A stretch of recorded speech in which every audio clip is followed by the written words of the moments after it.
Hello students, how are you? Hope you are staying safe at your home. So in the previous video lecture we have discussed about the motivation and the financial motivators. In today's video session we will discuss about the next topic, that is non-financial incentive or non-financial motivators. So non-financial motivators क्या है? Non-financial motivators are those motivators which satisfy the human, which satisfy the employee from a mental level, which gives us psychological satisfaction, is what we call it as a non-financial incentive, or we call it as a non-financial motivators. So according to, we can say, author Dubin, तो non-financial motivators क्या है?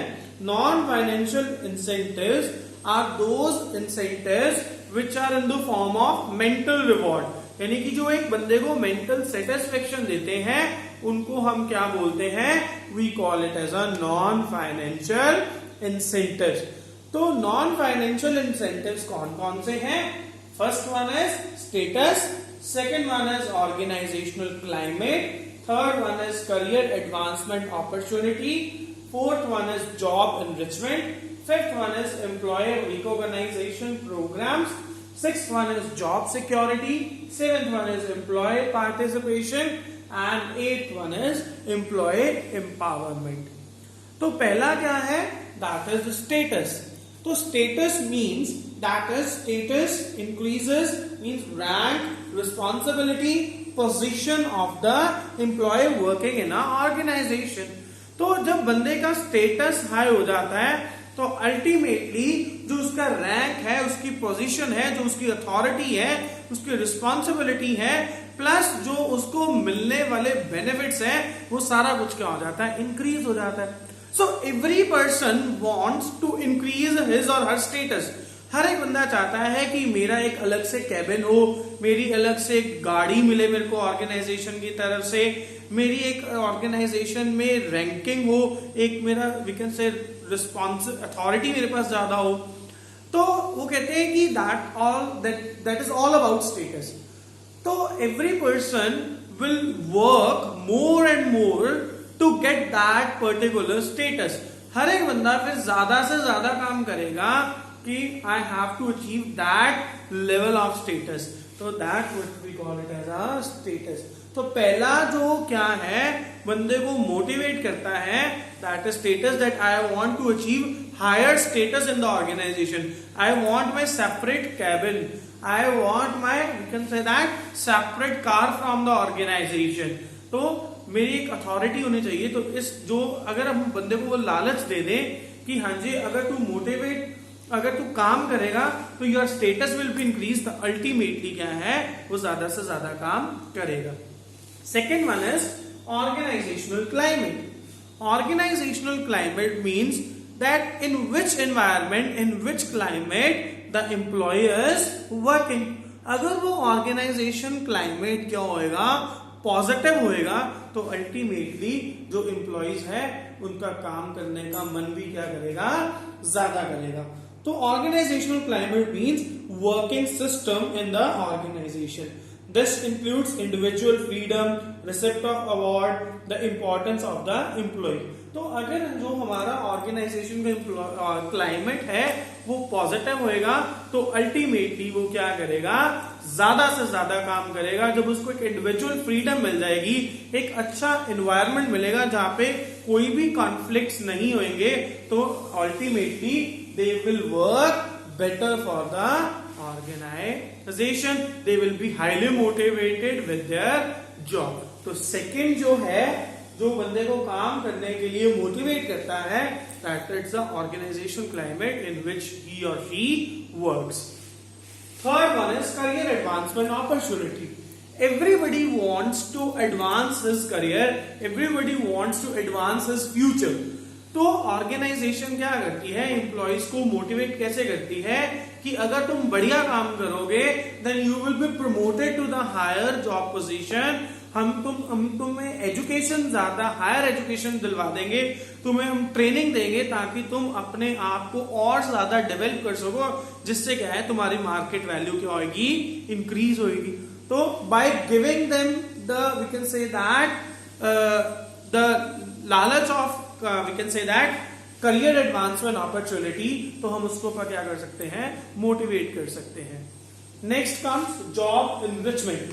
Job enrichment क्या है, to increase the importance of the job, to increase the importance of the job. तो हमने क्या है उनको एम्प्लॉय को क्या कर देते हैं कि can say you are placed at such a job which is of most important and you are the only person who can perform the job, तो इससे क्या है वो मोटिवेट हो जाएगा।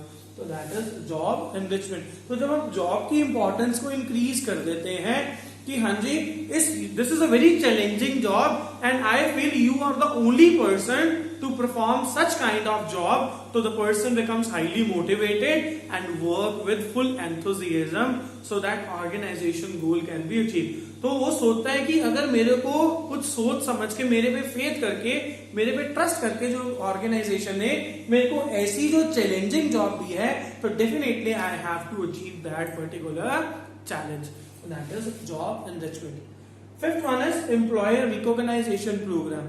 तो एम्प्लॉय रिकॉग्नाइजेशन प्रोग्राम में हम क्या करते हैं, एम्प्लॉयज की अचीवमेंट्स को रिकॉग्नाइज करते हैं कि हाँ जी we can say that by congratulating the employees, by giving them awards, certificates, by giving them mementos, or by displaying their name on the organization display board, that star employee of the month or we can say best employee of the month, जिससे क्या है वो और ज्यादा क्या हो जाता है, मोटिवेट हो जाता है। तो दैट इज एम्प्लॉयज की जो अचीवमेंट्स है उनको ऑर्गेनाइजेशन में रिकॉग्नाइज करो ताकि वो और फ्यूचर में भी और अच्छे से काम करें। Next come job security. Generally क्या होते हैं एम्प्लॉयज, इस कारण क्या है we can say that they do not contribute 100%। उनको लगता है कि मेरी कौन सा खुद की कंपनी है, तो मेरे को कौन सा यहाँ पे परमानेंट ही रहना है। तो अगर उसके माइंड में कहीं ना कहीं क्या होता है, एक सेंस ऑफ इनसिक्योरिटी होती है, उसके माइंड में एक सेंस ऑफ क्या होती है, इनसिक्योरिटी होती है कि कहीं मेरे को जॉब से निकाल ना दे। तो अगर ऑर्गेनाइजेशन का जो ऑनर है वो एम्प्लॉयज को एक जॉब सिक्योरिटी दे दे, that you will not be fired from the organization, कि तुम्हें ऑर्गेनाइजेशन से नहीं निकाला जाएगा, you will be placed here only, you will perform better you can. तो वो कहते हैं जब हम उनको एक सेंस ऑफ सिक्योरिटी दे देंगे कि नहीं नहीं जी तुम्हारी जॉब कहीं नहीं जाने वाली, तुम्हें यहीं पे जॉब मिलेगी, तुम्हें यहीं पे रहना है, जब उसको हम जॉब सिक्योरिटी दे देंगे तो ultimately they will contribute with their full potential. तो एक तरह की जॉब सिक्योरिटी देंगे।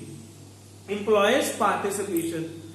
तो जब भी कोई हम प्लान्स बना रहे हैं, जब भी कोई पॉलिसीज बना रहे हैं, तो उस डिसीजन में अपन एम्प्लॉयज की पार्टिसिपेशन को इंपॉर्टेंस दे रहे कि हाँ जी वी वेलकम योर सजेशंस। तो एम्प्लॉय को लगता है कि नहीं नहीं जी हम भी ऑर्गेनाइजेशन का कहीं ना कहीं हिस्सा है, तो there is a sense of belongingness in the employee. तो जब एक सेंस ऑफ बिलोंगिंगनेस होती है तो अल्टीमेटली जो ऑर्गेनाइजेशन में जो एम्प्लॉयज हैं वो काम करना शुरू कर देते हैं। Next comes employ empowerment. Employ empowerment when we will give them freedom, when we will give them authority कि you can work of your own, you how we can say that we give freedom, जैसे आपको ठीक लगता है आप वैसे काम कर सकते हो। तो that is employ empowerment. Employ empowerment में we are giving freedom to the employees, we are giving freedom to the employees की जैसे आपको बढ़िया लगता है, जैसे आपको ठीक लगता है, you are free to perform the work. तो जब उनको ऐसी एक वी कैन से फ्रीडम दे देते हैं, एक ऐसी आजादी दे देते हैं, तो एम्प्लॉयज को लगता है कि नहीं जी वाकई ही ऑर्गेनाइजेशन का मेरे ऊपर फेथ है, ऑर्गेनाइजेशन को मेरे ऊपर भरोसा है कि मैं गलत काम नहीं करूंगा। तो जिससे वो क्या है अपना जो रेप्यूटेशन है वो खराब नहीं करना चाहता।